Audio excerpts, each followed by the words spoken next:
లోక్సభ ఎన్నికల్లో కాంగ్రెస్ పార్టీ సీట్లు పెరిగాయి. అంతేకాదు బీజేపీ దూకుడుకి హస్తం పార్టీ కళ్ళెం వేసింది. కాంగ్రెస్ పార్టీ సాంకేతికంగా ఓడిపోయినా నైతికంగా విజయం సాధించినట్లే. కాంగ్రెస్ పార్టీ విజయంలో రాహుల్ గాంధీ కీలక పాత్ర పోషించారు. ఇండియా కూటమిలో భాగస్వామ్య పక్షాలతో సీట్ల కేటాయింపులు పట్టువిడుపులు ప్రదర్శించారు రాహుల్ గాంధీ. బీజేపీని అడ్డుకోవడమే లక్ష్యంగా వ్యూహాత్మకంగా ఆయన పనిచేశారు.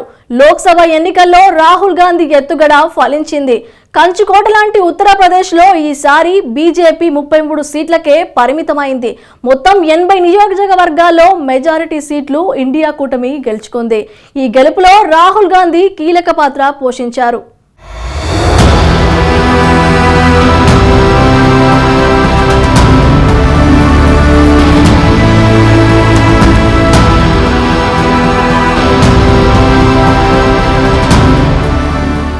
తాజా లోక్సభ ఎన్నికల్లో ఇండియా కూటమి అధికారంలోకి రాలేదు. అయినప్పటికీ గతంతో పోలిస్తే కాంగ్రెస్ పార్టీకి భారీగా సీట్లు పెరిగాయి. మొత్తం 99 లోక్సభ నియోజకవర్గాల్లో కాంగ్రెస్ పార్టీ జెండా ఎగురవేసింది. 2 సార్లు సొంతంగా ప్రభుత్వాన్ని ఏర్పాటు చేసిన భారతీయ జనతా పార్టీ దూకుడుకు అడ్డుకట్ట వేయడంలో హస్తం పార్టీ విజయవంతమైంది. కేంద్రంలో సర్కారు ఏర్పాటుకు తొలిసారి నేషనల్ డెమోక్రటిక్ అలయన్స్ భాగస్వామ్య పక్షాలపై భారతీయ జనతా పార్టీ ఆధారపడాల్సిన అనివార్య పరిస్థితులైతే ఏర్పడ్డాయి. కాంగ్రెస్ పార్టీకి ప్రజల్లో ఆదరణ పెరగడమే దీనికి కారణం. ఈసారి ఇండియా కూటమికి సీట్లు పెరగడంతో పాటు ఓట్ షేర్ కూడా పెరిగింది.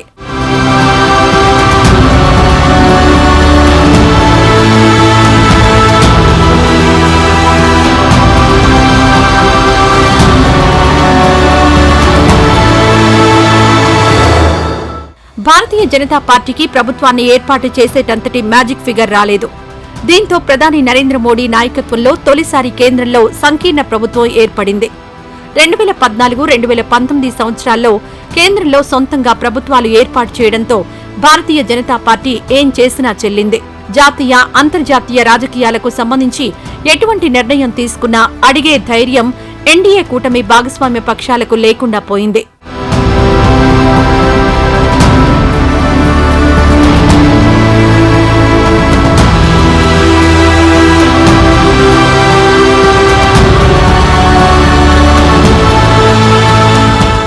అయితే ఈసారి కేంద్రంలో రాజకీయ పరిస్థితులు మారాయి.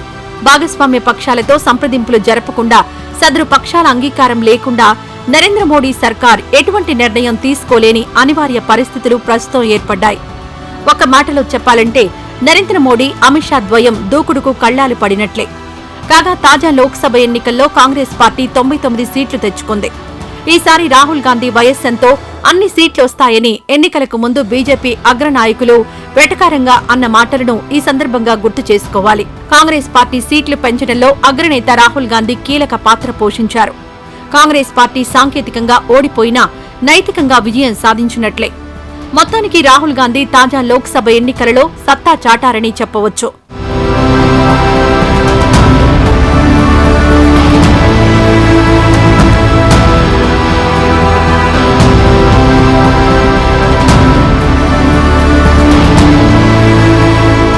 ప్రధానంగా కమలం పార్టీకి దుర్భేద్యమైన కోట లాంటి ఉత్తరప్రదేశ్లో సమాజ్వాదీ పార్టీతో జట్టు కట్టి మెజారిటీ లోక్సభ సీట్లు కాంగ్రెస్ నాయకత్వంలోని ఇండియా కూటమి గెలుచుకుంది.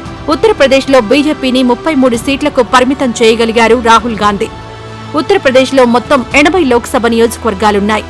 2019 లోక్సభ నియోజకవర్గాల్లో ఎన్డీఏ కూటమి 79 సీట్లు కైవసం చేసుకుంది. ఒక్క రాయ్బరేలీ నియోజకవర్గంలోనే కాంగ్రెస్ జెండా ఎగిరింది. ఈ నేపథ్యంలో కమలం పార్టీకి దూకుడుకు బ్రేకులు వేయాలని రాహుల్ గాంధీ భావించారు. ఇందులో భాగంగా ఇండియా కూటమిలో భాగస్వామ్య పక్షమైన సమాజ్వాదీ పార్టీకి ఫ్రీ హ్యాండ్ ఇచ్చారు. ఈసారి ఉత్తరప్రదేశ్ లోక్సభ ఎన్నికల్లో సమాజ్వాదీ పార్టీకి జూనియర్ పార్ట్నర్ గా హస్తం పార్టీ వ్యవహరించింది. సమాజ్వాదీ పార్టీ అధినేత అఖిలేష్ యాదవ్ ఇచ్చిన సీట్లతోనే రాహుల్ గాంధీ నాయకత్వంలోని కాంగ్రెస్ పార్టీ అడ్జస్ట్ అయింది. ఈ మొత్తం ఎపిసోడ్లో ఎక్కడా రాహుల్ గాంధీ ఈగో ఫీల్ కాలేదు. రాహుల్ గాంధీ ఈ వ్యూహమే ఉత్తరప్రదేశ్లో బీజేపీని కట్టడి చేయగలిగింది.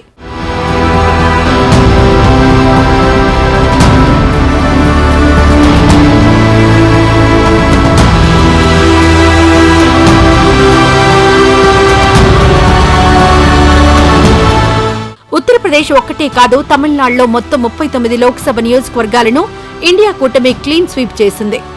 తమిళనాడులో డీఎంకేతో కాంగ్రెస్ పార్టీకి పొత్తు ఉంది. ఈ పొత్తులో భాగంగా కాంగ్రెస్ పార్టీకి డీఎంకే 9 సీట్లు కేటాయించింది. డీఎంకే 22 సీట్లలో విజయం సాధించింది. మిగతా సీట్లలో ఇండియా కూటమి మిత్రపక్షాలు గెలుపొందాయి. కాగా సుదీర్ఘ కాలం పాటు తమిళనాడును పరిపాలించిన అన్నా డీఎంకే ఖాతానే తెరవలేదు. 2 ఆకుల గుర్తుతో 34 సీట్లలో పోటీ చేసింది అన్నా డీఎంకే. అయితే ఒక్క సీటులోనూ అన్నా డీఎంకే విజయం సాధించలేదు. అన్నా డీఎంకేతో కలిసి పోటీ చేసిన డీఎండీకే కూడా పరాజయం పాలైంది. డీఎంకేతో వ్యూహాత్మక పొత్తు కారణంగా అటు బీజేపీని ఇటు అన్నా డీఎంకేను కట్టడి చేయగలిగింది కాంగ్రెస్ పార్టీ.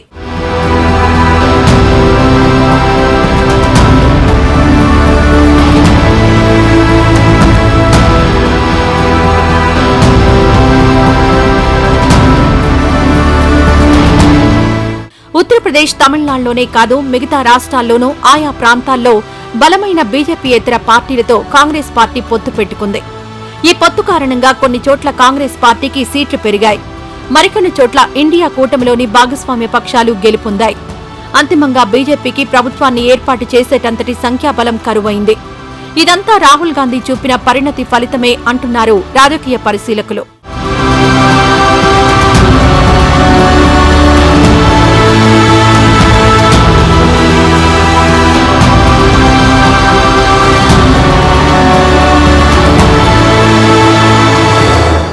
గతంలో లోక్సభ సభ్యుడిగా సత్తా చాటారు రాహుల్ గాంధీ. దాదాపు ఏడాదిన్నర కిందట అదానీ అంశం లోక్సభలో దుమారం రేపింది. హిండెన్బర్గ్ నివేదిక అదానీ వ్యాపార సామ్రాజ్యంలోని అక్రమాలు, లొసుగులను ప్రపంచానికి వెల్లడించింది. ఈ అంశంపై కాంగ్రెస్ నేత రాహుల్ లోక్సభలో ప్రభుత్వాన్ని నిలదీశారు. హిండెన్బర్గ్ నివేదిక వెల్లడించిన అంశాలపై ప్రధాని నరేంద్ర మోడీ సమాధానం చెప్పాలని లోక్సభలో రాహుల్ గాంధీ నిలదీశారు. అయితే అదానీ అక్రమాలపై, ఆయనపై వచ్చిన అవినీతి ఆరోపణలపై ఒక్క మాట కూడా మాట్లాడడానికి ప్రధాని నరేంద్ర మోడీ ఇష్టపడలేదు. ప్రధాని నరేంద్ర మోడీ సమాధానం ఇవ్వాలని రాహుల్ గాంధీ పదే పదే డిమాండ్ చేశారు. అయినా ప్రధాని నరేంద్ర మోడీ పెదవి విప్పలేదు. అయితే ప్రధాని నరేంద్ర మోడీ వ్యవహార తీరును రాహుల్ నిలదీసిన పద్ధతి దేశ ప్రజలను ఆకట్టుకుంది. గుజరాత్కు చెందిన పారిశ్రామిక దిగ్గజం అదానీతో ప్రధాని నరేంద్ర మోడీకున్న సంబంధాల గుట్టు విప్పాలంటూ రాహుల్ గాంధీ చేసిన ప్రసంగానికి యావత్ భారతదేశం ఫిదా అయింది. ఈ సందర్భంగా రాహుల్ ఉపయోగించిన ప్రతి మాట ఒక తూటాలా పేలింది. అధికార పక్షమైన బీజేపీతో పాటు ప్రధాని నరేంద్ర మోడీని కూడా ఆత్మరక్షణలో పడేసింది.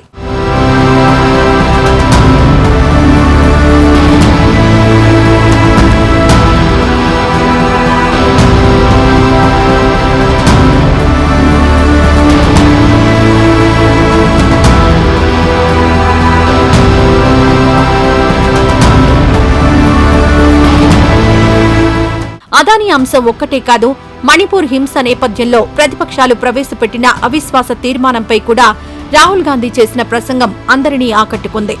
ఈశాన్య రాష్ట్రమైన మణిపూర్ జాతుల వైరంతో అగ్నిగుండంలా మండుతుంటే అదేమీ పట్టించుకోకుండా ప్రధాని నరేంద్ర మోడీ విదేశీ పర్యటనలకు వెళ్లారని నిప్పులు చెరిగారు.